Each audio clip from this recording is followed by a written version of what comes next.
മനുഷ്യൻ എഴുതി തുടങ്ങും മുൻപേ ഈ ഭൂമിയിൽ പാദമുറപ്പിച്ച ഒരു മഹാവംശമുണ്ട്. ശക്തിയും ബുദ്ധിയും ഓർമ്മയും ഒന്നിച്ചു ചേർന്ന ഒരു ജീവിവർഗം. അതെ, ആനകൾ. ഇന്ന് നമ്മൾ കാണുന്ന ആനകൾ ഒരു നാളിൽ പെട്ടെന്നുണ്ടായതല്ല. ഇവർക്ക് പിന്നിലുണ്ട് കോടികൾ വർഷങ്ങളോളം നീണ്ട ഒരു പരിണാമ ചരിത്രം. ആനകളുടെ ആദ്യകാല പൂർവികർ ആഫ്രിക്കയിൽ ജീവിച്ചിരുന്ന ചെറുതും പന്നി പോലെയുള്ള ജീവികളായിരുന്നു. ഈ മഹാവംശത്തെ ശാസ്ത്രലോകം പ്രൊബോസിഡെ എന്ന് വിളിക്കുന്നു.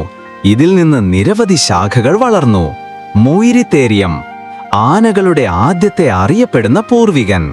മാമഥൂസ്, മഞ്ഞുകാലത്തിന്റെ പ്രതീകം മാമഥുകൾ.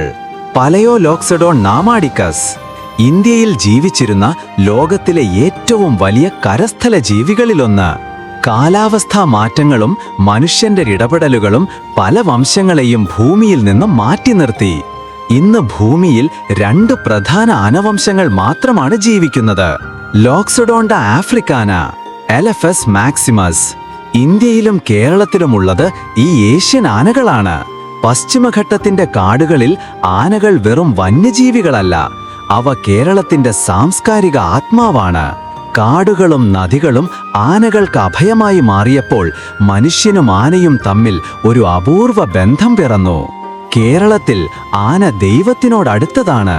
ക്ഷേത്രോത്സവങ്ങളിലും ആചാരങ്ങളിലും ആനയ്ക്കുള്ള സ്ഥാനം മറ്റൊരു ജീവിക്കുമില്ല. പക്ഷേ ഈ മഹാവംശം ഇന്ന് അവസാന പോരാട്ടത്തിലാണ്. കാടുകളുടെ നഷ്ടം, മനുഷ്യന്റെ അതിക്രമണം, വേട്ടയും ദുരുപയോഗവും. ആനകളുടെ ചരിത്രം ഇവിടെയാണോ അവസാനിക്കുന്നത്?